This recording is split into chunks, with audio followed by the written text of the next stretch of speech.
మోడీని టార్గెట్ చేయడానికి కారణం ఈ వక్ఫ్ బోర్డ్ సవరణలు అనుకోవచ్చా? పాకిస్తాన్ ఏకాకింగ్ చేసింది. ఈ రోజు బిచ్చం ఎత్తుకుంటున్నారు వాళ్ళు. ఆర్మీ ఆపరేషన్స్ అని డ్రిల్స్ అని స్టార్ట్ అయిపోయాయి. దీన్ని పొలిటికల్ ఎఫెక్ట్గా చూడాలా, లేదంటే అక్కడ చంపింది కేవలం హిందువులు. కాశ్మీర్లో అందరూ టెర్రరిస్టులు కాదు, కానీ టెర్రరిస్ట్ అందరూ ముస్లింలే. ఒక ఎంపీ స్థాయిలో ఉన్న సో ఎనీ టైం ఎప్పుడైనా ఏమైనా జరగవచ్చు. నమస్తే, వెల్కమ్ టు ఆర్టీవీ తెలుగు. చాలా ప్రశాంతంగా ఉన్న భారతదేశంలో ఒక అలజడి సృష్టించారు టెర్రరిస్టులు. సడన్ అటాక్కి సంబంధించి ఈ బ్లాక్ డే పురస్కరించుకుని చాలా ర్యాలీలు చేస్తూ ఉన్నారు. అటు కొన్ని పార్టీలు కూడా దీన్ని వ్యతిరేకిస్తూ కొంతమంది మోడీ తప్పు ఉంది, లేదంటే కొంతమంది భద్రతా లోపం వల్ల ఇదంతా జరిగిందంటూ కూడా కొంతమంది మాట్లాడుతూ ఉన్నారు. ఏదైతే ఏమైనా అసలు ఏం జరిగింది, ఈ ఎఫెక్ట్కి సంబంధించి ఎంతవరకు ఎఫెక్ట్ చూపిస్తూ ఉంది దేశం మీద, ఇవన్నీ కూడా మాట్లాడే ప్రయత్నం చేద్దాం. సో ప్రస్తుతం నాతో పాటు రగిరి సాయిరామ్ గౌడ్ గారు ఉన్నారు, మాట్లాడే ప్రయత్నం చేద్దాం. బీజేవైఎం యువ మోర్చా స్టేట్ లీడర్. అసలు దీని గురించి క్లుప్తంగా డీటెయిల్స్ తీసుకునే ప్రయత్నం చేద్దాం. నమస్తే సార్. ప్రధానంగా అంటే ఈ టెర్రరిస్ట్ అటాక్కి సంబంధించి రకరకాల అంశాలు వస్తూ ఉన్నాయి, రకరకాల డౌట్లు ఉన్నాయి. కానీ నేను అడిగే మొదటి ప్రశ్న ఏంటంటే, దీన్ని పొలిటికల్ ఎఫెక్ట్గా చూడాలా, లేదంటే మత పరంగా చూడాలా, ఎట్లా చూడాలి? దీన్ని పొలిటికల్గా చూసే ఆస్కారం అయితే ఎక్కడ లేదు. ఇది క్లియర్గా ఒక మతం పైన జరిగిన దాడి. ఎందుకనంటే మనం విజువల్స్ చూస్తూనే ఉన్నాం, చాలా టీవీ ఛానల్స్ చూపిస్తూనే ఉన్నారు, నేషనల్ ఛానల్స్ కావచ్చు, లోకల్ ఛానల్స్ కావచ్చు. సోషల్ మీడియాలో ఎటువంటి కట్స్ ఇవన్నీ ఎడిటింగ్స్ ఉండవు కాబట్టి సోషల్ మీడియాలో ఇంకా పర్ఫెక్ట్గా చూడొచ్చు. మనం డైరెక్ట్గా వాళ్ళు చేసింది టిఆర్ఎఫ్, ది రెసిస్టెంట్ ఫ్రంట్ అనేది ఒక మిలిటెంట్ గ్రూప్ టెర్రరిస్టులు. వాళ్ళు పాకిస్తాన్లో ట్రైన్ అయ్యి ఈ లాంచ్ ప్యాడ్స్ ఏవైతే టెర్రరిస్ట్ లాంచ్ ప్యాడ్స్ ఉంటాయో, పహల్గామ్ బార్డర్, మన పాకిస్తాన్ అడవులు ఉంటాయి మొత్తం, ఆ పిఓకేకి ఈ పహల్గామ్ మధ్యలో అడవులు ఉంటాయి. వాళ్ళు ఆ అడవుల్లో నుంచి చొరబడి ఇక్కడికి వచ్చి ఏదైతే మినీ స్విట్జర్లాండ్ అంటారో, పహల్గామ్లో ఒక స్పాట్ ఉంటుంది మినీ స్విట్జర్లాండ్. చాలా అద్భుతమైనటువంటి ప్లేస్, నేను కూడా విజిట్ చేసిన ప్లేస్, చాలా బాగుంటుంది. అక్కడ ప్రశాంతంగా అంటే అక్కడ ఎక్కువ ఏంటంటే ఈ మన సౌత్ నుంచి ఎక్కువ మంది పోతూ ఉంటారు. అంటే ఈ టైంలో సమ్మర్ మనకి ఇక్కడ వేడి ఎక్కువ ఉంటుంది, ఈ టైంలో అక్కడ పోతూ ఉంటారు. సో అక్కడ ఎక్కువ మంది మన దగ్గర నుంచి పోవడం, అందులో హిందువులు ఎక్కువ పోవడం అనేది అక్కడ ఉంది.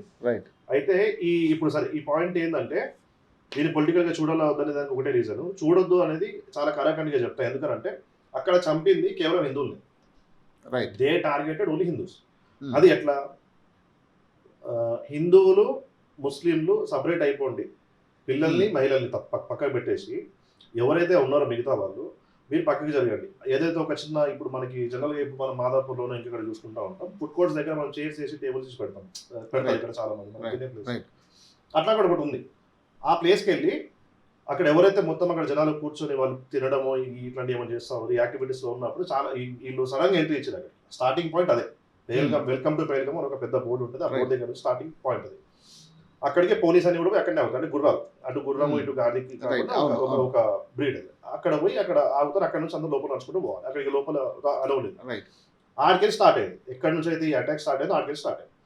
ఆడికి పోయినప్పుడు ఫస్ట్ వీళ్ళు ఫైర్ చేసి వాళ్ళని భయపెట్టి డైరెక్ట్గా డివైడ్ చేసి హిందువుల్ని నాన్ హిందూస్ని డివైడ్ చేసి వీళ్ళు కల్మా చదవమని చెప్పారు.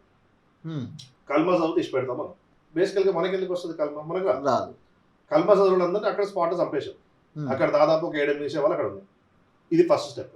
దాని తర్వాత ఇక్కడ షూటింగ్ అవుతుంటే అక్కడ ఇప్పుడు ఈ గ్రౌండ్లో నేను చెప్పిన మినీ స్విట్జర్లాండ్ అనే ఇప్పుడు ఆ ప్లేస్ ఏదైతే ఉందో, ఆ చెట్లు కానీ అప్పుడు ఆ పర్వత ప్రాంతం అంతా కూడా జనాలందరూ అక్కడ ఉన్న వాళ్ళు ఈ సౌండ్ ఏమనుకున్నారు అని అంటే ఏదో జరుగుతుంది అక్కడ అన్నప్పుడు, అక్కడ అంటే ఇన్ఫర్మేషన్ ఇది రైట్ మన టీవీలో చూసింది, ఇక్కడ చూసింది, అక్కడ వాళ్ళు ఎవరైతే విక్టిమ్స్ ఉన్నారో వాళ్ళు చెప్పింది ఆర్మీ డ్రిల్ అనుకున్నారు.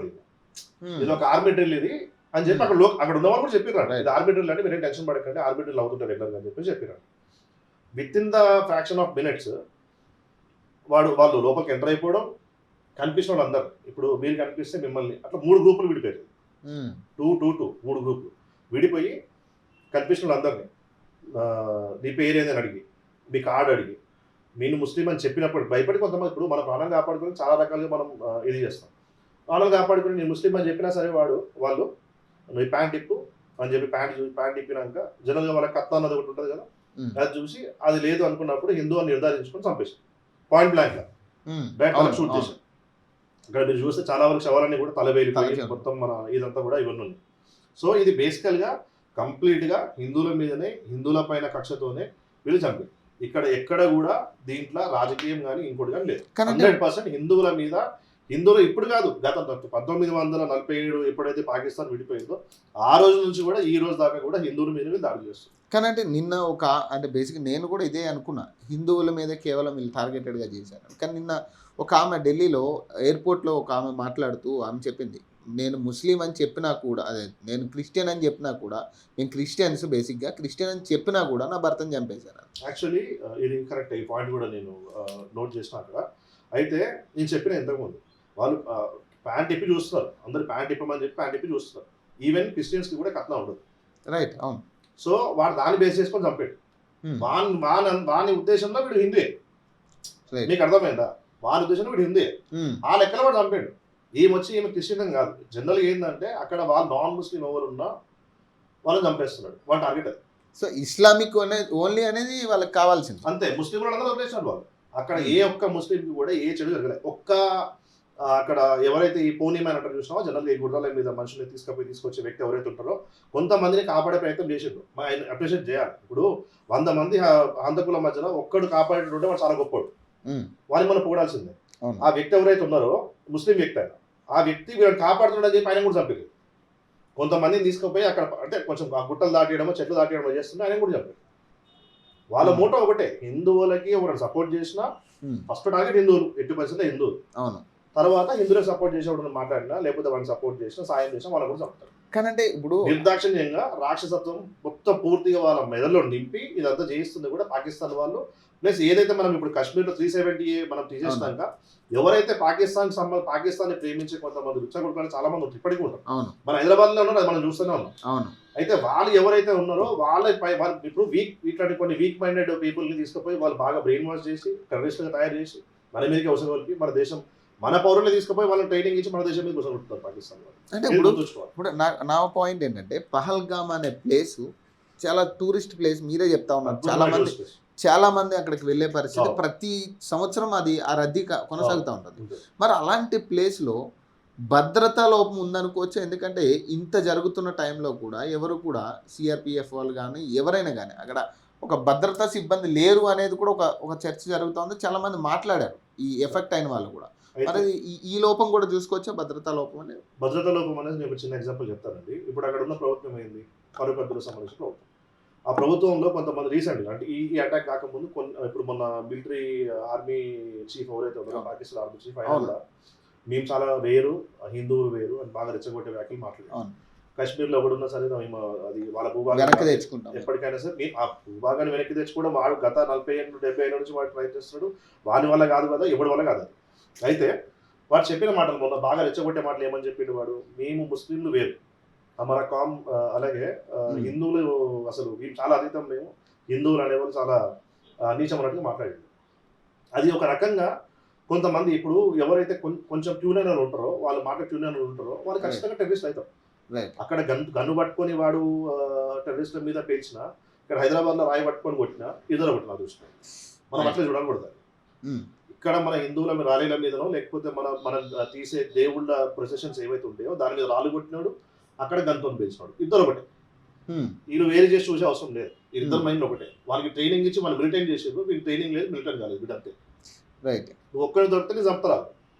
మనం 100 మంది ఉంటే మనం ఏం చేయడం సింపుల్. అయితే మీరు ఒక క్వశ్చన్ అడిగారు, ఇప్పుడు ఇక్కడ మనకి భద్రతా లోపం ఎక్కడే వచ్చింది మనకి. మీరు ఎప్పుడైనా కాశ్మీర్ వెళ్తే మీరు ఎయిర్పోర్ట్ దిగిన దగ్గర నుంచి పహల్గామ్ దాకా అడుగు అడుగున మిలిటరీలు ఉంటారు, అడుగు అడుగున జేఎన్కే పోలీస్ ఉంటుంది. ఎక్కడ భద్రతా లోపం కాదు. కాకపోతే ఏంటంటే ఇప్పుడు ఏ మినీ స్విట్జర్లాండ్ ఏదైతే అంటున్నానో ఇది మొత్తం హార్స్పైర్ ట్రెక్కింగ్ ఉంటుంది, అక్కడ దాకా ట్రెక్కింగ్ ఉంటుంది. అవతల జంగల్ నుంచి ఆల్రెడీ అక్కడ మన అవుట్ పోస్ట్లు ఉంటాయి, ఇవన్నీ ఉంటాయి. కానీ ఈ చొరబాటుదారులకు ఏదైతే చిన్న చిన్న కొన్ని ప్లేసెస్ ఉంటాయండి, ఆ ప్లేసెస్ ని ఆ లోకల్ పీపుల్ తప్ప ఇంకొకరిని వాళ్ళకి గైడ్ చేయలేరు. మన ఇంట్లో దమ్ముడు ఎట్లా పట్టుకుంటాం? ఇప్పుడు ఇంటెలిజెన్స్ ఇవన్నీ బాగానే పడుతుంది. సరే ఇప్పుడు ఇంటెలిజెన్స్ కూడా ఏంది, ఆ స్టేట్ ఇంటెలిజెన్స్ ఏం చేస్తున్నది కూడా క్వశ్చన్ అడగాలి. సరే ఎక్కడన్నా మనది ఫెయిల్యూర్ ఉంది అనుకుందాం, నేషనల్ ఇంటెలిజెన్స్ సంబంధించింది ఎక్కడైనా ఫెయిల్యూర్ ఉందని అనుకుందాం కొద్దిసేపటికి. స్టేట్ ఇంటెలిజెన్స్ ఏం చేస్తుంది? దాని గురించి ఎవరు ఎందుకు మాట్లాడలేరు మీడియాలో? ఓన్లీ బీజేపీ గవర్నమెంట్ టార్గెట్ చేస్తుంది. బీజేపీ గవర్నమెంట్ ని మాత్రమే, మిగతా వాళ్ళని టార్గెట్ చేస్తారు. ఇప్పుడు లెఫ్టిస్ట్ అందరూ కూడా ఇప్పుడు నేను చూస్తున్నా, సోషల్ మీడియాలో చూస్తున్నా, వేరే ఛానల్స్ చూస్తున్నా, కంప్లీట్ గా హిందువుల్ని చంపిన టాపిక్ దాన్ని మొత్తం వాష్అవుట్ చేయడానికి ఇంటెలిజెన్స్ ఫెయిల్యూర్ అయింది, మోడీ గవర్నమెంట్ కావాలని చెప్పి గోడీ మీడియాతో చెప్పిస్తుంది. ఇప్పటిదాకా అసలు మొత్తం 70 ఏళ్ళ నుంచి మీడియాని చేతుల్లో పెట్టుకొని మన దేశంలో అబద్ధాలని మనకి నేర్పించుకుంటా, మన దేశ చరిత్ర మన తెలియనియకుండా అసలు మనని మొత్తం గుమ్రా చేసి పిచ్చోళ్ళని చేసింది ఎవరు? కాంగ్రెస్ ప్రభుత్వం. దాని గురించి ఎవరు మాట్లాడుతున్నాడు? సరే, ఇప్పుడు అది అసందర్భం, మనం పక్కన పెడదాం. గోడి మీడియా ఇవన్నీ చేస్తుందని చెప్తున్నారు కదా, ఆ రాష్ట్ర ప్రభుత్వం ఏం చేస్తుంది? రాష్ట్ర ప్రభుత్వం ఇంటెలిజెన్స్ ఫెయిల్యూర్ అని చెప్పి ఎందుకు అంటలేదు? ఓన్లీ మోడీ ఇప్పుడు ఈ గవర్నమెంట్ బీజేపీ ప్రభుత్వం సంబంధించిన ఇంటెలిజెన్స్ ఫెయిల్యూర్ ఎందుకంటూ వాంటెడ్ గా టార్గెట్ చేస్తున్నారు, బీజేపీ ప్రభుత్వం టార్గెట్ చేస్తున్నారు. అండ్ ఇంకోటి, అక్కడ ఎవడైతే ఇప్పుడు అక్కడ షూట్ చేసి మనుషుల్ని చంపినాడు రాక్షసుడు, వాడు ఏమంటాడు? మమ్మల్ని కూడా చంపేయని ఒక మహిళ అడిగితే వాడు ఏమన్నాడు? నువ్వు బతకాలి కదా, పోయి మోడీకి చెప్పుకోవాలన్నాడు. ఇంకొక మహిళ, తెలుగు ఆమె, చంద్రబాబు గారు వెళ్ళి రిసీవ్ చేసుకున్నారు చాలా, దాంట్లో ఒక పెద్ద ఆవిడ, ఆమె ఏమన్నదనంటే, మీరు మోడీకి ఓటేసారు కదా, మీకు కావాల్సిందే అని అన్నాడు వాడు. మోడీకి ఓట్కారేనా అని చెప్పాడు మాట్లాడి వీళ్ళని. అంటే అర్థమైంది, మోడీకి ఓటేసినా లేకపోతే హిందువులు ఇక్కడ పాలించినా మీ బతకనీయం. అంటే కేవలం మోడీని టార్గెట్ చేయడానికి ఏంటి కారణం? మోడీని టార్గెట్ చేయడానికి అంటే వక్ఫ్ బోర్డ్ అనేది ఇటీవల పెద్ద చర్చ జరుగుతూ ఉంది. వక్ఫ్ బోర్డులో సవరణలు చేయడం వల్ల చాలామంది ముస్లిమ్స్ కూడా దాన్ని రిజెక్ట్ చేస్తూ ఉన్నారు. మా దేశం, మమతా బెనర్జీ లాంటి వాళ్ళే అసలు మా దేశంలో ఇది వద్దు అని వాళ్ళు చెప్తా ఉన్నారు కదా. అంటే మా రాష్ట్రంలో ఇది వద్దు, మేము అమలు చేయమని ఆమె బహిరంగంగానే చెప్తా ఉంది కదా. అంటే దీని అంతటికి కారణం, మోడీని టార్గెట్ చేయడానికి కారణం ఈ వక్ఫ్ బోర్డు సవరణలు అనుకోవచ్చా? వక్ఫ్ బోర్డు కాదండి, జనరల్గా. సరే, వక్ఫ్ బోర్డు ఎక్కడో ఒక దగ్గర కొన్ని రీజన్, అసలు పాకిస్తాన్ వాడికి వక్ఫ్ బోర్డు సంబంధం లేదు, దాని రీజన్ గా తీసుకునే అవసరం లేదు. అంటే బేసిక్ అంటే మనం అనుకున్నట్టుగా మీరు ఇందాక కూడా మాట్లాడారు, టెర్రరిస్టులు ఎక్కువ ముస్లిమ్స్ అవుతారండి. సో ఆ రకంగా చూసుకుంటే ముస్లిమ్స్ కాదు, ముస్లింలు టెర్రరిస్ట్ అవుతారు. అంటే బేసిక్ ఆ రకంగా చూసుకున్న వక్ఫ్ బోర్డు అనేది ముస్లిం సంబంధించిన కావచ్చు, కానీ మన దేశ అంతర్గత సంబంధించిన విషయం, అది మనకేం సంబంధం లేదు దీంట్లో. కాకపోతే ఏంటంటే ఇలా ఒక చిన్న లాజికల్ పాయింట్ చెప్తాను మీకు. బీజేపీ ప్రభుత్వం వచ్చినప్పటి నుంచి పాకిస్తాన్ ఎప్పటికీ మొత్తం దాని ఎకనామీ డిక్లైన్ అయితేనే వచ్చింది, దాని పరువు ప్రపంచ దేశాల ముందు దాని పరువు కూడా తగ్గుతూనే వచ్చింది, దానికి సపోర్ట్ చేసిన దేశాలన్నీ కూడా వెనక్కి వెళ్ళిపోయినాయి. ఈరోజు అమెరికా డైరెక్ట్గా చెప్తుంది, రష్యా డైరెక్ట్గా చెప్తుంది, మిగతా చాలా వరకు దేశాలన్నీ కూడా పాకిస్తాన్ మీద మీరు ఎటువంటి చర్యలు తీసుకుని మధ్యలోకి రామని చెప్తున్నారు. మొత్తం ప్రపంచ పటం మీద పాకిస్తాన్ని ఒంటరి చేసింది మోదీ, అంటే బీజేపీ ప్రభుత్వం ఈ 10 ఏళ్లలో. వాడు చేసిన అరాచకాలు కావచ్చు, వాడి టెర్రరిజంని పెంచి పోషిస్తుంది కావచ్చు, మొత్తం అంతా కూడా బహిర్గతం చేసి పాకిస్తాన్ని ఏకాకిం చేసింది. ఈ రోజు బిచ్చం ఎత్తుకుంటున్నారు వాళ్ళు, పిండికి వాళ్ళు రొట్టెకు దానికి కూడా లేకుండా బిచ్చం ఎత్తుకున్న పరిస్థితి వచ్చింది. వాడు ఈ కశ్మీర్ అనే ఇష్యూని ఎప్పటికప్పుడు వాడు బతికి ఉంటేనే వాడి జీవనాధారం. మీకు అంటే ఈ క్లుప్తంగా చెప్పాలనంటే, వాడు ఎప్పటిదాకైతే కశ్మీర్ కొట్లాడుతూ ఉంటాడో ప్రపంచం ముందు, మా భారతదేశం మమ్మల్ని ఇట్లా అణచివేస్తుంది, మమ్మల్ని కశ్మీర్ మాది, కశ్మీర్ మా భూభాగం అనేది ఎప్పటిదాకా చెప్పుకుంటూ వాడు దీన్ని చేస్తూ ఉంటాడో. ఇంకోటి ఆర్మీకి, అక్కడ ఆర్మీకి కావచ్చు, అక్కడ మొత్తం ఆర్మీ కమాండ్ ఉంటుందండి. అక్కడ రాజకీయం కూడా ఆర్మీ చేతుల్లోనే ఉంటుంది. వాళ్ళకి పైసలు రావాలన్నా, ఆ ఆర్మీ వాళ్ళని సంపాదించుకోవాలన్నా, మీరు ఇప్పటికోసారి మీరు చెక్ చేసుకొని కావాలంటే, గతంలో పనిచేసిన ఆర్మీ పెద్ద పెద్ద ఆఫీసర్లు అందరూ కూడా యూకే, యుఎస్ఏ లేకపోతే ఇటువంటి పెద్ద పెద్ద దేశాలలో స్థిరపడి ఉంటారు. ఇక్కడ ఎవరు పాకిస్తాన్లో కూడా ఉంటాడు, మీకు కావాలని చూడండి. వీళ్ళందరూ కూడా బాగా డబ్బులు సంపాదించుకొని ఈ కాన్ఫ్లిక్ట్ మీద, ఇండియా పాకిస్తాన్ కాన్ఫ్లిక్ట్ మీద వీళ్ళు సంపాదించుకుంటారు. ఇంకో ఛాన్స్ వీళ్ళకి లేదు, ఇంకో ఆప్షన్ కూడా వీళ్ళకి లేదు. ఇప్పుడు ఏదైతే బలోచిస్తాన్ అక్కడ ఇప్పుడు వీళ్ళతో యుద్ధం ఇవన్నీ చేస్తుందో, దాన్ని తట్టుకునే పొజిషన్ వీళ్ళకి లేదు. ఇప్పుడు ఇండియాకి మొన్న మన ఉపాధ్యక్షులు అనుకుంటా, అమెరికా ఉపాధ్యక్షులు రావడం, లేకపోతే ఇవన్నీ టూర్ ఇవన్నీ వస్తున్నాయి కదా, ఈ టైంలో కావాలని చెప్పి దీంట్లో ఒక ఏదైనా ఒక చిన్న గొడవనో లేకపోతే డిస్టర్బెన్స్ క్రియేట్ చేసి వాళ్ళ ముందు కూడా అంతర్జాతీయ స్థాయిలో కూడా వీళ్ళు ఇట్లా అంటే వీడు ఈ టెర్రరిస్టులతో అటాక్ చేయించి వీళ్ళు ఏమని చూపిస్తారనంటే, అక్కడ కాశ్మీర్లో ఉన్నటువంటి వాళ్ళ ఇన్సర్జెంట్స్ వాళ్ళందరూ కూడా వాళ్ళ స్వతంత్రం కోసం కొట్లాడుతున్నారు, మాకు సంబంధం లేదు, ఇది అంటే దీనికి ఒక ఏమంటారు స్టెబిలిటీ లేని దేశం ఇది, దీంట్లో పెట్టుబడులు పెట్టొద్దు, ఇటువంటివన్నీ చూపించుకోనికి ఇవన్నీ జరుగుతుంది. అంటే ప్రత్యేక హోదా రద్దయిన తర్వాత అంటే మెరుగైంది అనుకోవచ్చు, ఇంకా నాశనం అయ్యే పరిస్థితి కనపడుతుందా సార్? కాశ్మీర్లో 370 అనేది అప్లికేషన్ అయిపోయినాక కాశ్మీర్లో బాగా పడుతున్న జనాలు తప్ప ఎవరికేం నష్టం లేదు అక్కడ. ఇప్పుడు అందరూ టెర్రరిస్టులు చెప్పాలి, ఇంతకుముందు అదే చెప్పాను పాయింట్. కాశ్మీర్లో అందరూ టెర్రరిస్టులు కాదు, కానీ టెర్రరిస్ట్ అందరూ ముస్లింలే. వాళ్ళని తీసుకుపోయి బ్రెయిన్ వాష్ చేసేది పాకిస్తాన్, వాళ్ళు బ్రెయిన్ వాష్ చేస్తారు, మళ్ళీ మళ్ళీ ఇదే కాశ్మీర్కి పంపిస్తారు, ఇక్కడ దాడులు చేయమంటారు, అనిశ్చితి మొత్తం అంటే అనిశ్చితి అనేది చేయమని చెప్తారు. సో ఇక్కడ ఏమంటున్నా అంటే 370 ఆర్టికల్ 370 అనేది టూరిజం పెరిగింది, అక్కడ ల్యాండ్స్ బయట వచ్చి ఇన్వెస్ట్మెంట్లు పెడుతున్నారు, అవును, హోటల్ ఇండస్ట్రీ పెరిగింది, ఎంటర్టైన్మెంట్ ఇప్పుడు ఈ షూటింగ్స్ సినిమా షూటింగ్లు ఇవన్నీ అవుతున్నాయి, లాభం ఎవరికి వస్తుంది? వేరే రాష్ట్రానికి పోదు కదా, లేదు, కాశ్మీర్కి వస్తుంది కదా. అవును, మొన్న ఎలక్షన్లు అయిపోయేదాకా కూడా బాగానే ఉంది కదా, ఎలక్షన్లు అయినప్పటి నుంచి కొంచెం చిన్న చిన్న గొడవలు అవుతున్నాయి, బ్యాంక్ ఎంప్లాయీ చంపారు, దాని తర్వాత ఇంకొక వ్యక్తిని చంపారు, ఈసారి డైరెక్ట్ గా సాఫ్ట్ టార్గెట్ పెట్టుకున్నారు వీళ్ళు. ఆర్మీ వాళ్ళని కాకుండా లేకపోతే ఇంకోటి కాకుండా పోలీసు వాళ్ళని కాకుండా వీళ్ళు సాఫ్ట్ టార్గెట్ ని టార్గెట్ చేసేది వీళ్ళు. అంటే సాఫ్ట్ టార్గెట్ అంటే మనం ఆయుధం లేకుండా అక్కడ మనం టూర్కు పోయిన వాళ్ళు లేకపోతే కామన్ పబ్లిక్ వాళ్ళ మీద చేస్తున్నారు. ఇదంతా కూడా ప్రీ ప్లాన్, ఇదంతా కూడా అంటే ఈ దేశంలో కాశ్మీర్ అనేది ఎప్పుడు కూడా ప్రశాంతంగా ఉండదు. వీళ్ళు 370 ఆర్టికల్ తీసేసినాక వాళ్ళ హక్కుల్ని వీళ్ళు లాక్కున్నారు బీజేపీ గవర్నమెంట్ వాళ్ళు. అక్కడ ఉన్న పబ్లిక్ ఎవరు కూడా హ్యాపీగా లేరు. వాళ్ళు దీని మీద తిరగబడి ఇటువంటి చర్యలకు పాల్పడతారని చెప్పి ప్రపంచం ముందు చూపించడానికి ఇదంతా. అక్కడ వాస్తవం వేరు. అక్కడ జనాలందరూ కూడా వాళ్ళ రోజు రోటీ అంటారు కదా, వాళ్ళకి సంపాదన పోతుంది, ఇప్పటిదాకా బాగానే ఉన్నాం, ఇప్పుడిప్పుడే డెవలప్ అవుతుంది, ఇది ఇప్పుడు జనరేషన్ కాదు, రేపు పొద్దున నా చేతిలో ఉన్న చెంటి బిడ్డ కూడా ఇది రేపు పొద్దున టెర్రరిస్ట్ ముద్ర పడిపోతుంది అని చెప్పి అక్కడ చాలా మంది అక్కడ వాళ్ళు బాధపడతా ఉన్నారు. ఇదంతా కూడా ఇక్కడ లోకల్ కాశ్మీర్ చాలా సంతోషంగా ఉన్నారు. ఈ దాడి జరిగిన వెంటనే అక్కడ కూడా ర్యాలీలు తీశారు, ఏది మన పీస్ ర్యాలీలు తీశారు, ఎటువంటి జరగవద్దు, దయచేసి దీనిపైన యాక్షన్ తీసుకోండి, ఖచ్చితంగా కేంద్ర ప్రభుత్వం దీని మీద రిటాలియేట్ అవ్వాలి, కఠినమైన యాక్షన్ తీసుకోవాలి, పాకిస్తాన్ బుద్ధి చెప్పాలని వాళ్ళు కూడా అంటున్నారు. కానీ కేవలం కొంతమంది ఎవరైతే వీళ్ళ మాటలకు లేకపోతే వీళ్ళ ఇచ్చే డబ్బుకో దేనికో ఆశపడో లేకపోతే ఈ మతపరమైనటువంటి విద్వేషాలు రెచ్చగొట్టి కొంతమంది యువకులు తయారు చేస్తున్నారో వాళ్ళు ఇటువంటి దానికి పాల్పడుతున్నారు. అంటే బేసిక్ అంటే చాలా మంది అంటే మధుసూదన్ లాంటి వాళ్ళ వైఫ్ కూడా మాట్లాడుతూ కొన్ని మోడీ ప్రభుత్వం వచ్చిన తర్వాత చాలా శాంతి భద్రతలు ఎక్కువ అవుతున్నాయనే దాని మీద మేము వెళ్ళడం జరిగింది అక్కడికి, కానీ సడన్ అటాక్ అనేది మేము ఊహించలేదని చెప్తా ఉన్నారు. అంటే బేసిక్గా దీనివల్ల మన దేశం మీద మళ్ళీ ఈ శాంతి భద్రతలు లోపించాయి అనే ఒక ముద్ర పడే ఛాన్స్ ఉంది కదా? లేదండి. అయితే ఇప్పుడు ఒక మాట చెప్తాను, చాలాసార్లు ఇంటెలిజెన్స్ వల్ల ఒక సక్సెస్ ఏదైతే ఉందంటే గత 10 ఏళ్ళ నుంచి చూసుకుంటే ఇదివరకు జరిగినటువంటి దాడులు కానీ బాంబు దాడులు కావచ్చు, లేకపోతే అక్కడ మన సోల్జర్స్ ఎంతమంది ఇప్పుడు రేషియో ఉంటుంది అన్నమాట, ఫేటల్ రేషియో అంటారు కదా, అక్కడ ఒకప్పుడు చనిపోయిన రేషియో తీసుకుంటే ఇప్పుడు మన ఆర్మీ జవాన్లు చనిపోయిన రేషియో తీసుకుంటే కేవలం మనకు అర్థమైపోతుంది. అంటే ఇన్ఫర్మేషన్ చాలా తగ్గిపోయింది. ఈ తీవ్రవాదానికి సంబంధించిన ఎవరైతే ఆ లాంచ్ ప్యాడ్స్ అవన్నీ కూడా సర్జికల్ స్ట్రైక్ చేసి ధ్వంసం చేయడం జరిగింది. పాకిస్తాన్ కూడా ఆ డబ్బులు ఇప్పుడు ఏం చేయాలన్నా మనకి డబ్బులు వస్తుంది కదా, ఆ డబ్బులు వాళ్ళకి పొద్దు తిండికే లేవు. సో వీళ్ళకి పెట్టుబడి మళ్ళీ పెట్టి దీని మీద దాడులు చేయడము లేకపోతే యుద్ధానికి వెళ్ళడము ఇవన్నీ వాడు ప్లాన్ చేసే అంత బలం కూడా లేకుండా వాళ్ళు దెబ్బతీయడం జరిగింది. ఈసారి జరిగింది ఖచ్చితంగా ఇంటెలిజెన్స్ ఫెయిల్యూర్ ఎక్కడైందో అయ్యింది.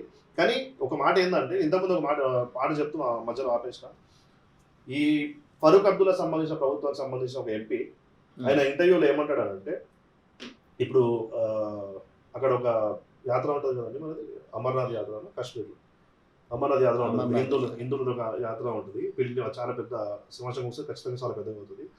దానికి ఆయన ఏమన్నాడంటే, ఇది కాశ్మీర్లో హిందువుల యాత్ర కాదు, మా ట్రెడిషన్ మీద మా కల్చర్ మీద ఇన్వేజన్ ఇది అని. This is a invasion on hour cultural and traditional life అని చెప్పేసి ఉన్నాడు. అది ఇన్వేజన్ ఎట్లయితుంది? ఒక దేశంలో పార్ట్ అయినప్పుడు, ఒక దేశానికి ఇంటిగ్రిటీలో ఉన్నప్పుడు, ఇప్పుడు హిందువులు అక్కడికి పోతే ఇన్వేజన్ ఎట్లయితుంది? అది ఇన్వేజన్ అంటే మీకు అర్థమైపోయింది డైరెక్ట్గా, అంటే దాడి, మా మీద దాడికి వచ్చి దాడి చేస్తున్నారు. మా కాశ్మీర్లో మా ఇస్లాంకి సంబంధించినటువంటి ఏదైతే ట్రెడిషన్స్ రూట్స్ ఉన్నాయో వాటిని పాడు చేయడానికే కావాలని మోదీ ప్రభుత్వం దీన్ని ఎంకరేజ్ చేస్తుంది అంటే, ఆడు ఇప్పుడు చెప్పిన మాట చెప్పినవాడు వాడు మిలిటెంట్లకు లేకపోతే టెర్రరిస్ట్లకు సపోర్ట్ చేయడం నమ్మకమైంది. ఆ అసెంబ్లీలో ఒక ఎమ్మెల్యే అంటాడు, అసలు ఇక్కడ మీరు 370 తీయడము, దాని తర్వాత ఇక్కడ మీరు అంటే ఈ టూరిస్టులు ఇవన్నీ మీరు పంపించడం అంతా కూడా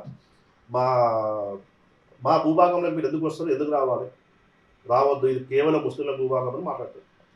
ఇవన్నీ చూసుకుంటుంటే మనకు అర్థం కాదు, ఎంత ఇంటెలిజెన్స్ ఎంత స్ట్రాంగ్ ఉన్నా సరే అక్కడ లోకల్ పీపుల్ వాళ్ళు చేయాలనుకుని టెర్రరిస్ట్ ఇన్వైట్ చేయాలనుకుంటే ఎంతసేపు మనకి, అంటే లోకల్ పొలిటికల్ వాళ్ళు ఇన్వైట్ చేశారనుకుంటే ఖచ్చితంగా లోకల్ పొలిటికల్ కూడా ఇన్వాల్వ్ ఉంటుంది. 100% నేను అంటున్నాను, 100% ఉంటారు వాళ్ళు. అది రేపు పొద్దున వీళ్ళు తీసుకునే ఇప్పుడు ఏదైతే ఇప్పుడు మనకి దర్యాప్తు మొదలైందో దర్యాప్తులు ఖచ్చితంగా అన్ని బయటపడతాయని ఆశిస్తున్నా.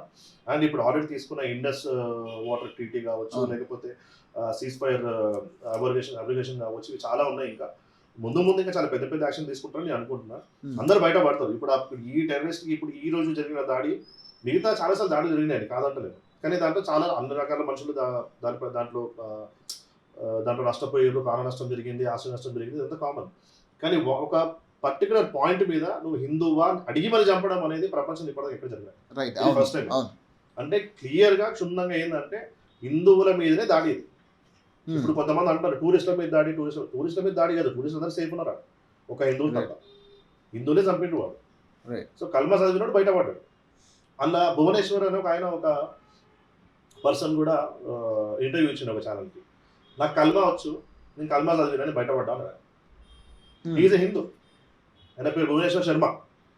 నాకు కల్మా వచ్చు, నేను చదివిన బయటపడ్డా అన్నాడు. టార్గెట్ ఇది కేవలం హిందువులు టార్గెట్ చేసి వీళ్ళు దాడులు చేశారు. అంటే అదే అంటున్నా, బేసిక్గా హిందువుల్ని టార్గెట్ చేయడానికి ఈ ఎఫెక్ట్ చూసిన అందరికీ ఇది అర్థమవుతా ఉంది.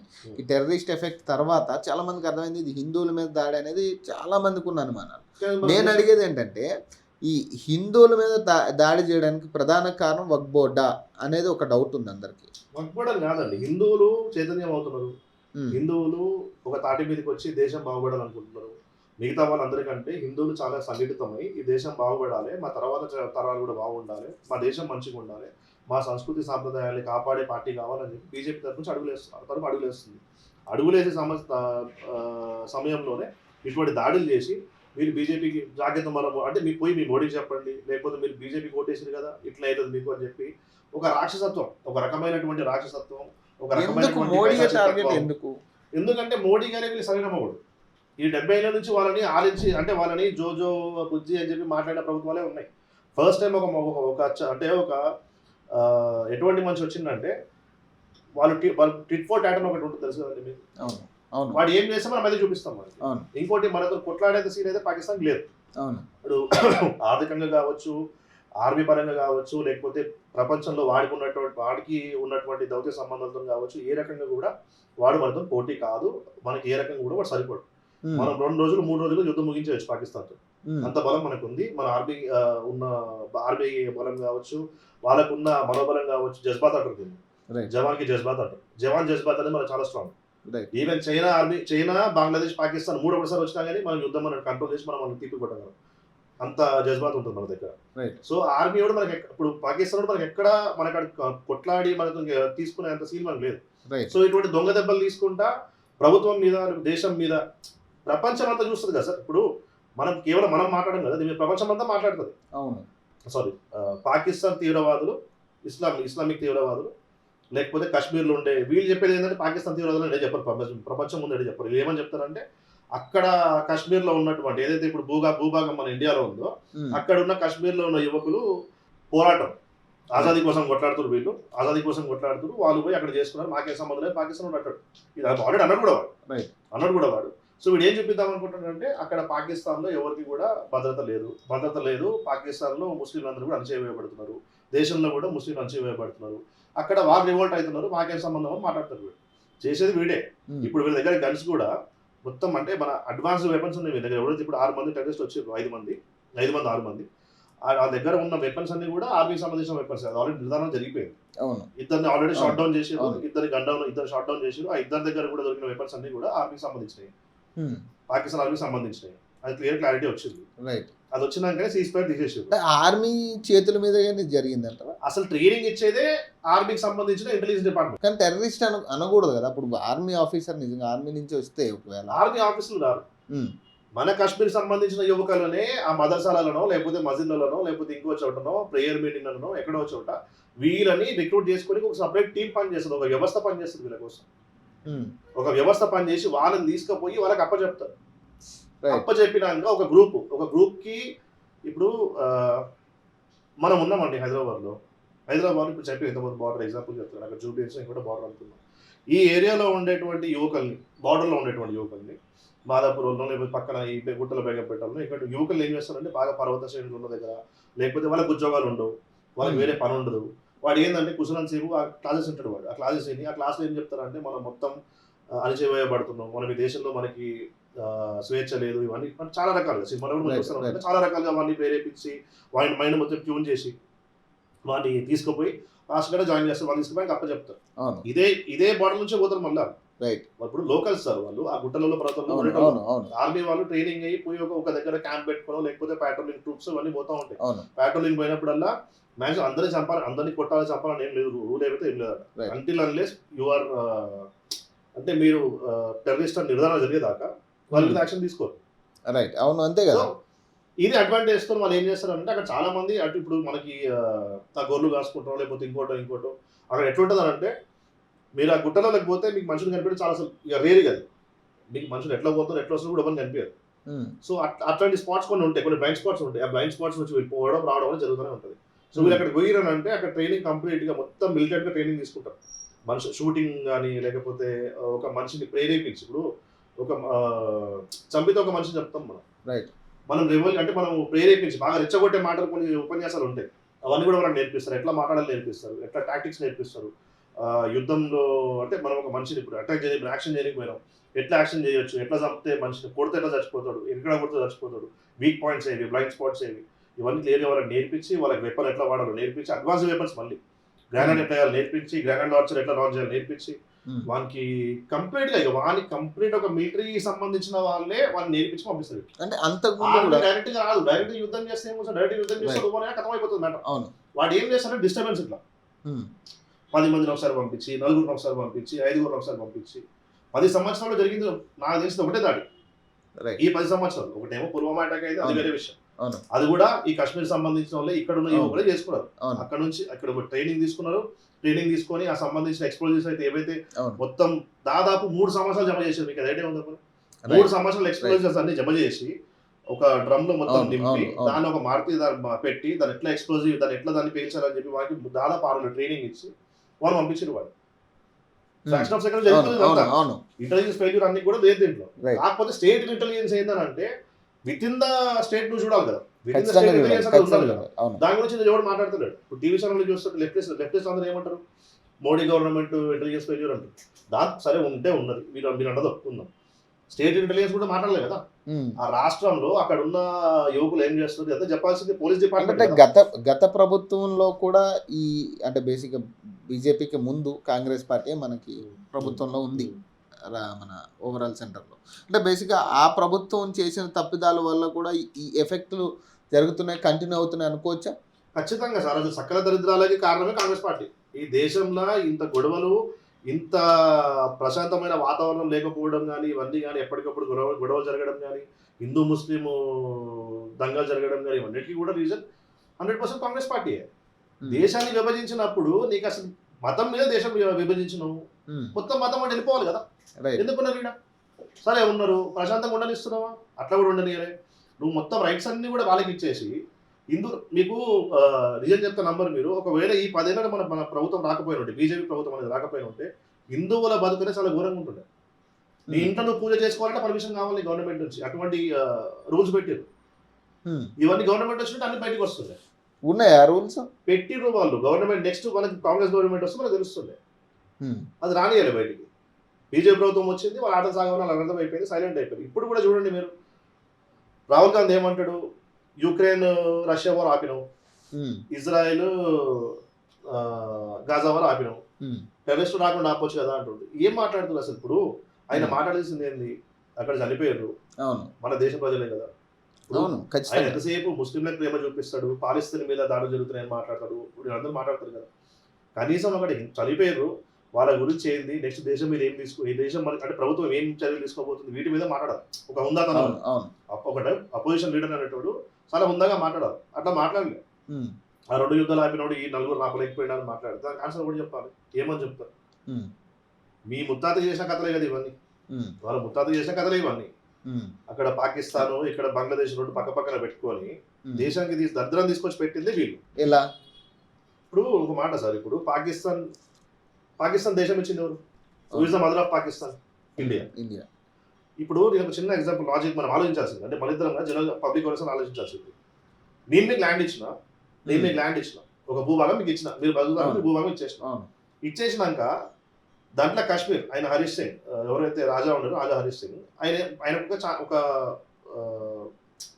ఒక ఛాన్స్ ఇచ్చారు అనమాట. మీరు అటు పాకిస్తాన్ కలవండి, లేకపోతే ఎటన్నా కలవండి అని అంటే నేను ఎవరి దాంట్లో కలవ, నేను స్వతంత్రంగా ఉంటాను, నేనే పాలించుకుంటా అని చెప్పిండు ఆయన. పాలించుకుంటా అని చెప్పినప్పుడు దానికి సంబంధించి ఒక సమయం కేటాయించుకుంటే ఇంత టైం అని చెప్పి ఏదో మాట్లాడుకున్నాక పాకిస్తాన్ నుంచి ఆల్రెడీ ఆక్రమించుకుంటూ ఇప్పటిదాకా ఏదైతే ఇప్పుడు లైన్ ఆఫ్ కంట్రోల్ అంటే చూసినామో పాకిస్తాన్ ఏదైతే లైన్ ఉందో అక్కడ దాకా వచ్చేసి పాకిస్తాన్ వాళ్ళు వచ్చేస్తే ఈయన రాజా హరిసింగ్ గారు నెహ్రూ గారు అడుగుతారు, అంటే మన ప్రభుత్వాన్ని అడుగుతారు, ఇక్కడ కాంగ్రెస్ ప్రభుత్వం ఇప్పుడు ప్రధానమంత్రికి లేఖ రాస్తే ప్రధానమంత్రి ఏమంటారు, మేము దాంట్లోకి రాలేము, ఇప్పుడు మేము దాంట్లోకి రాలేము, మేము దీన్ని తీసుకుపోయి యూఎన్ ముందు పెడతాము, యునైటెడ్ నేషన్స్ ముందు పెడతాము, దాని తర్వాత వాళ్ళు ఏం యాక్షన్ తీసుకుంటే దాన్ని బట్టి ముందు వస్తామని అంటారు. ఇప్పుడు సర్దార్ పటేల్ జీకి లెటర్ రాస్తారు, సర్దార్ పటేల్ గారికి లెటర్ రాస్తే సర్దార్ పటేల్ గారు ఎంటర్ అయ్యి ఆర్మీని దింపి ఇప్పుడు ఎక్కడ దాకా అయితే లైన్ ఆఫ్ కంట్రోల్ దాక్కున్నారో అక్కడ దాకా ఆర్మీ మనని రిటాలియేట్ చేసుకుంటూ దూరం పంపించి అదే వేరే దాకా ఇప్పుడు అది ఉందో అక్కడ యూఎన్ అప్పుడు ఆర్డర్స్ పాస్ చేస్తారు. ఇప్పుడు ఎక్కడైతే మీరు ఉన్నారో మీ స్థానంలో మీరు ఉండరు, వాళ్ళ స్థానంలో వాళ్ళు ఉండరు, తర్వాత పరిష్కరిద్దాం దీన్ని అని అంటే దీని మీద పరిష్కరించాలనుకుంటే అప్పుడే పరిష్కరించవచ్చు. ఆయన ప్రధానమంత్రి ఉన్నప్పుడు ఆయన చేయలే. దాని తర్వాత కంప్లీట్గా కూడా మనం చూసినాం ఓవర్ పాలించింగ్ అనేది ఎప్పుడు చేయలే. సో ఇప్పుడు ఇది చేసే టైం వచ్చింది. ఆల్రెడీ చాలాసార్లు స్టేట్మెంట్లు చూసినాం మనం, అమిత్ షా గారు కావచ్చు, మన ప్రధానమంత్రి గారు కావచ్చు, అతి త్వరలో పిఏ కూడా మేము తీసుకుంటాం, ఇది ఖచ్చితంగా భారతదేశ భూభాగం అని చెప్పారు, నడుస్తుంది. ఇది వీళ్ళకి తీసుకుపోయి ప్రపంచం ముందు దీన్ని వీళ్ళు తప్పు, ఇది మా భూభాగం అని చూపించుకునే ప్రయత్నం చేసింది పాకిస్తాన్. అర్థమైంది మీకు చెప్పింది. అవును. కానీ అంటే ఇంకొకటి అంటే ఇప్పుడు మన తెలంగాణలో తీసుకుంటే జై పాలిస్తాన్ అన్న వ్యక్తులు కూడా ఇక్కడ ఉన్నారు, ఎంఐఎం పార్టీ. కానీ అంటే అలాంటి వ్యక్తులు కూడా ఇంకా సర్వైవ్ అయ్యే పరిస్థితి కనబడతా ఉంది, అది కూడా ఇండియాలో, అది కూడా తెలుగు రాష్ట్రాల్లో.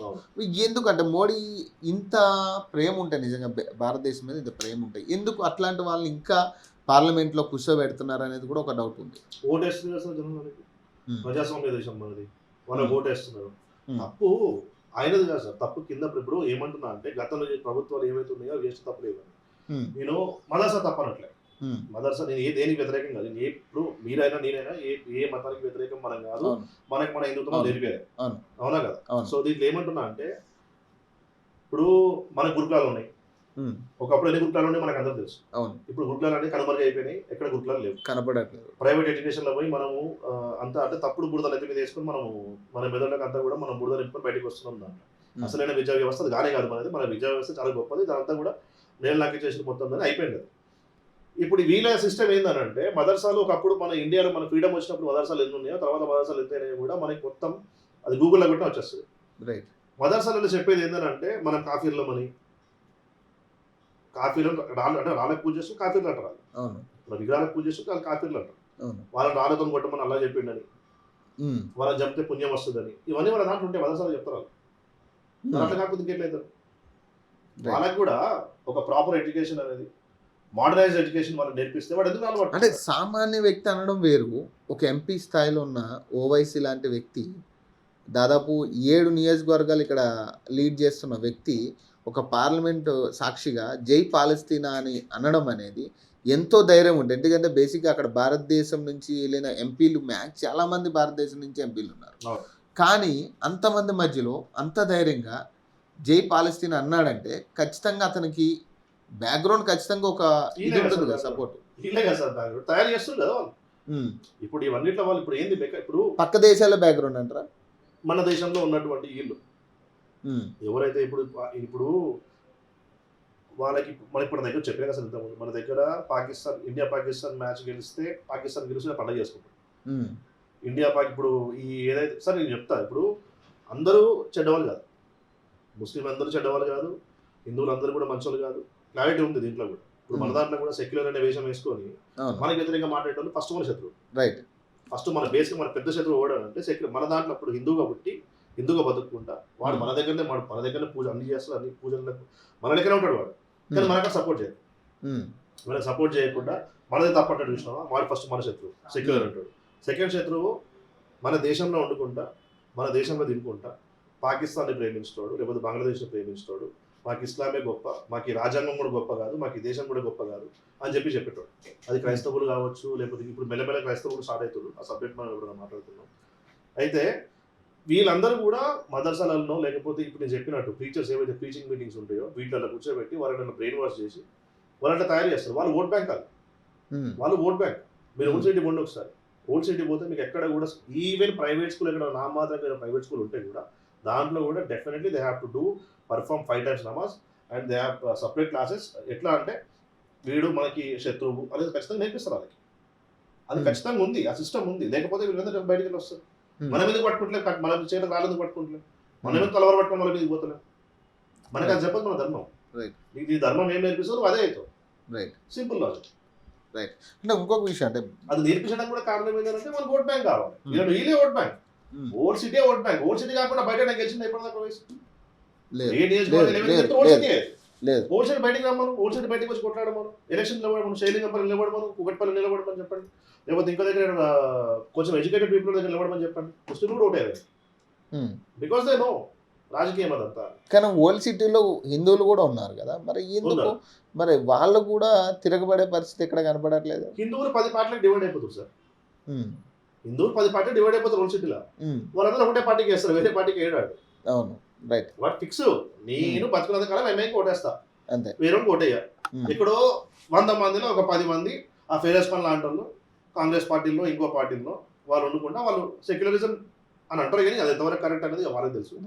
సెక్యులరిజం గురించి మాట్లాడుతుంటారు. అంటే ఇప్పుడు మన దాడి జరిగింది, దాడిలో ఫెరోజ్ ఖాన్ బయటకు వచ్చిండు, ఎంఐఎం కూడా బయటకు వచ్చారు. కానీ ఎంఐఎం వాళ్ళు అంతా బయటకు వచ్చే వాళ్ళు, అంత ప్రేమ వాళ్ళు జయపాలిస్తారు అన్నారు కదా.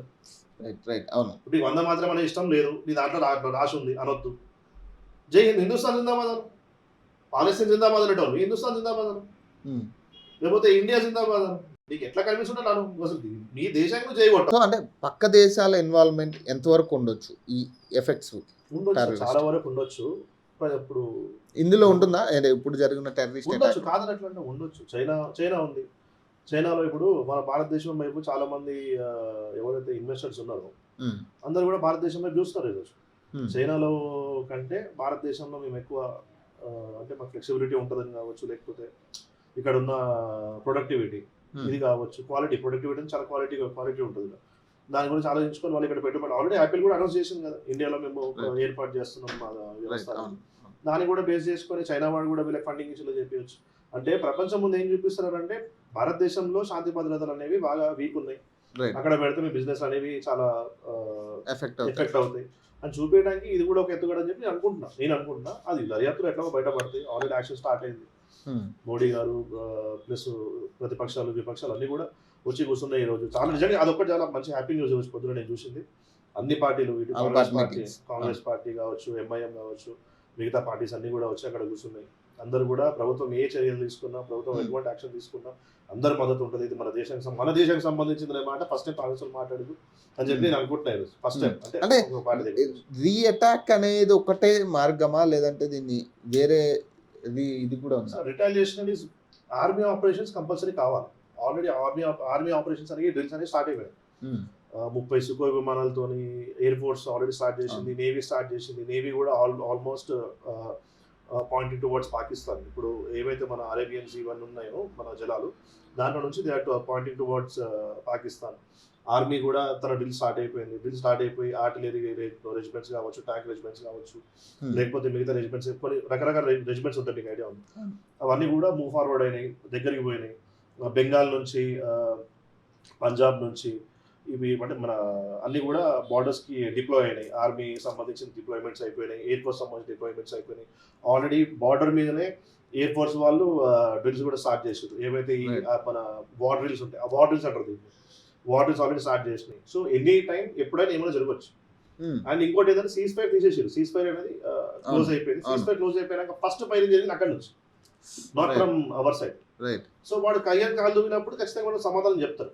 ఈ రకంగానే కాకుండా ఇప్పుడు ఇండస్ ట్రీటీ ఒకటి ఉంది మనకి, వాటర్ ట్రీటీ. ఆ వాటర్ పని చేస్తే 80% పాకిస్తాన్ ఖతం. పవర్ ఉండదు, క్రాప్ ఉండదు, వాళ్ళకి పంటలు పండించుకోవడానికి వాటర్ ఉండదు, పవర్ జనరేట్ చేసుకోవడానికి వాటర్ ఉండదు. అది చాలా పెద్ద దెబ్బ, మాసివ్ అటాక్ అది. అంటే ఇప్పుడు మన ఎక్స్ఎంపీ జీవి హర్ష్ కుమార్ చెప్పిన ప్రకారం అంటే సింధు జలాలు బంద్ చేయడం వల్ల ఇది ఆగదు అనేది ఆయన సోకాల్ ఏదో ఒక ఇంటర్వ్యూలో మాట్లాడినట్లు కనపడతా ఉంది. ఏం చెప్తారు? అసలు ఎంత యూజ్లెస్ కమెంట్ అంటే అది. ఇప్పుడు శత్రువు మన దేశం మీద దాడులు చేస్తున్నాడు, సరే ఆయనకి హిందువుల మీద ప్రేమ లేకపోవచ్చు, కనీసం దేశం మీద ప్రేమ ఉండాలి. దేశ పౌరులు కదా, ఇప్పుడు చచ్చిపోయిన దేశ పౌరులే కదా. ఇప్పుడు ఆయన ఒక అంటే ఇది సబ్జెక్ట్ తీసుకురావచ్చో నాకు తెలియదు. ఒక పాస్టర్, ఒక వ్యక్తి ఆయన చనిపోయాడు, పోలీస్ డిపార్ట్మెంట్ మొత్తం దాన్ని ఏమని నిర్ధారించింది, ఈయన తాగి ఉన్నాడు, ఇంత క్వాంటిటీ బాడీలో ఉంది, ఈయన తాగినాడు, ఇంత టాక్సికేషన్ ఇంత అయ్యింది, దానివల్ల చనిపోయాడు, ఆ మత్తులో ఆయన యాక్సిడెంట్ చేసుకొని చనిపోయాడు, క్లియర్గా పోలీస్ డిపార్ట్మెంట్ చెప్పింది. స్టిల్ కాదు ఇందులో చంపినట్టు. సో అట్లా యూజ్లెస్ బేస్లెస్ ఫెలోని మనం సీరియస్ గా తీసుకునే అవసరం అయితే నాకు లేదు, అంటే మనకు లేదు, జనరల్ గా పబ్లిక్ ఎవరికి కూడా లేదు. ఆయన వాటర్ ఇవ్వకపోవడం, వాటర్ ఆపడం తప్పు, మానత్వం కాదని అంటే నువ్వు పోయి పాకిస్తాన్ అని చెప్పు, వాడు ఇంటాడేమో చూద్దాం. మొన్న పాస్టర్లు అంతా ధర్నా చేసినప్పుడు ఏమన్నాడు అజయ్ అనే ఒక పాస్టర్ ఏమన్నాడు, ముస్లింలకు ఏ కష్టం వచ్చినా మేము ఉంటాం, మాకే కష్టం వచ్చినా ముస్లిం ఉండాలంటే. అంటే మీరు అందరు కలిసి మొత్తం మిలిటెంట్ గ్రూపులు తయారు చేసి, లేకపోతే టెర్రరిస్ట్ గ్రూపులు తయారు చేసి ఇందులో మీద పడతాం మనం. ఇక్కడ క్రిస్టియనోడు ఇందులో మీద పడతాడు, ముస్లిం వాళ్ళు ఇందులో మీద పడతారు. ఈ దేశంలో హిందువులు బతకనికి హిందువులకు హక్కు లేదా, హిందువులకు స్వేచ్ఛ లేదా? ఎవరు వీళ్ళంతా, ఎక్కడి నుంచి వస్తారు వీళ్ళంతా, అసలు ఏం జరుగుతుంది దేశంలో అనేది కూడా మనం ఆలోచించాలి. మన హిందువులు కూడా ఆలోచించాలి.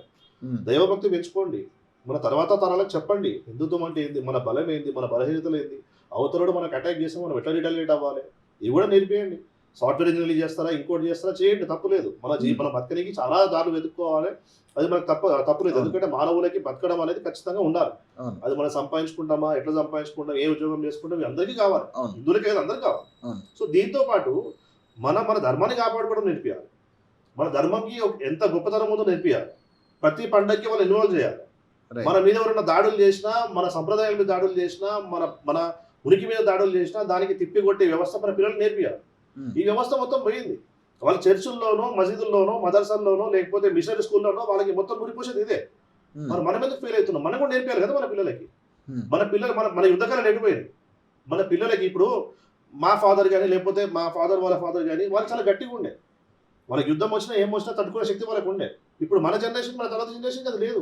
ఎవరికి అసలు నాలెడ్జ్ లేదు, ఎవరికి నాలెడ్జ్ లేదు. మన తాత వరకే ఉందేమో నా తెలిసి, మన ఫాదర్స్ కూడా అనుకోవట్లేదు, మన తాత వరకే ఉందా నాలెడ్జ్. అంటే మన పూర్వీకులు ఎట్లా ఉంటుండే, ఇంత బలిష్టంగా ఉంటుండే, మన హిందుత్వం అంటే ఇది, మన ఊర్లో పండుగలు అంటే ఇవి, ఇవన్నీ. ఇప్పుడు చిన్న ఎగ్జాంపుల్ సార్, ఇప్పుడు సరే నేను పిల్లలు నేర్పించుకుంటున్నా, నాకు పక్కన పెట్టండి, కొంతమంది బిఎడ్ నేర్పించుకుంటా, పక్కన పెట్టండి. ఎంతమంది హిందువుల పిల్లలకి గ్రామ దేవతలు తెలుసు, ఎంతమంది హిందువుల పిల్లలకి మన హిందూ రాజులు తెలుసు.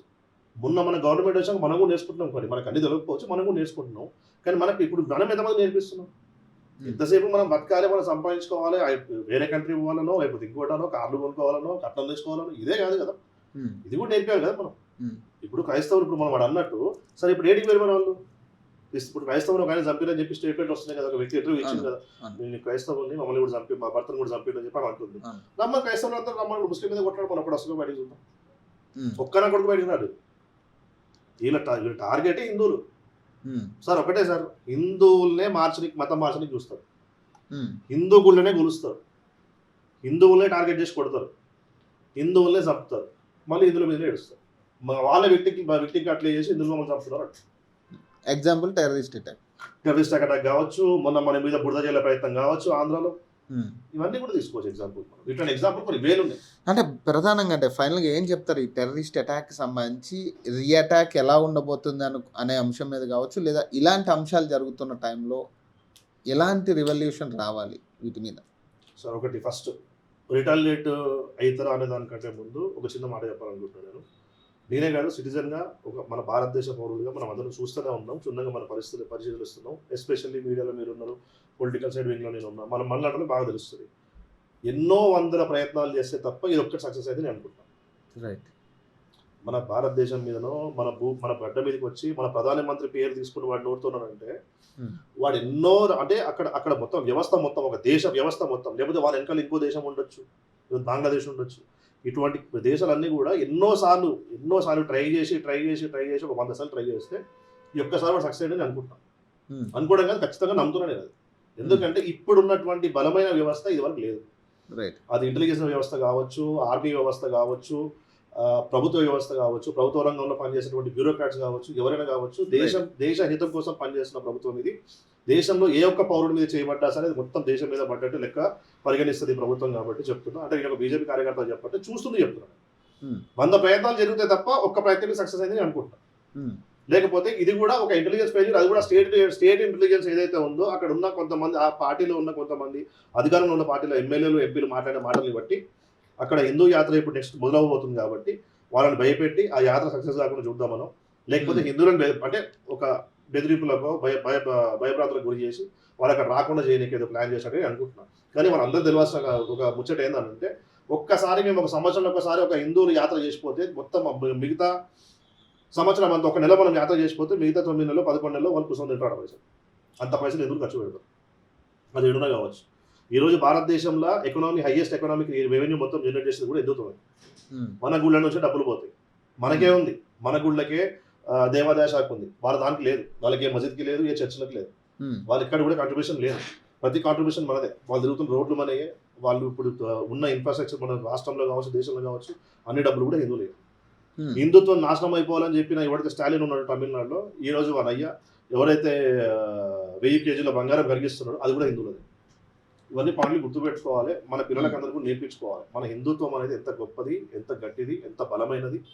ఏదైనా తేడా వచ్చినప్పుడు ఎట్లా మనం దాన్ని ఎదుర్కొని ఏ రకంగా తిప్పి కొట్టాలి అన్నది కూడా మనం నేర్చుకోవాలి. మన వాళ్ళు కూడా ఆయుధాలు పట్టుకోవాలి, యుద్ధాలు చేయడానికి రెడీగా ఉండాలి.